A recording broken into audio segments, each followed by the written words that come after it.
ফোনের ব্যাটারি বাঁচাতে সেটিংস বন্ধ করুন। Location service, background app refresh, push notification এবং অপ্রয়োজনীয় ভাইব্রেশন বন্ধ করুন।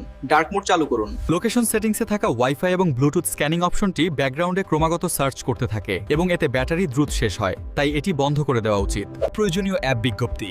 অপ্রয়োজনীয় অ্যাপগুলির জন্য বিজ্ঞপ্তি বন্ধ করুন। প্রতিটি অপ্রয়োজনীয় বিজ্ঞপ্তির অর্থ আপনার ফোনের ডিসপ্লে চালু হয় এবং ব্যাটারি খরচ হয়। আপনার অ্যাপগুলির জন্য লোকেশন অ্যাক্সেস সর্বদা অনুমতি না দিয়ে শুধুমাত্র অ্যাপ ব্যবহারের সময় অনুমতি দিন। এই মুহূর্তে সেটিংস থেকে ব্যাকগ্রাউন্ড অ্যাপ রিফ্রেশ বন্ধ করুন। বিশ্বাস করুন, এটি আপনার ব্যাটারির সর্বোচ্চ বড় শত্রু।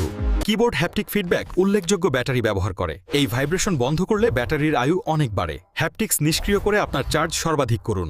যদি আপনি ভিডিওটি দরকারি মনে করেন, তাহলে এটি হারানোর আগে সেভ করুন এবং আপনার বন্ধুদের সাথে শেয়ার করুন।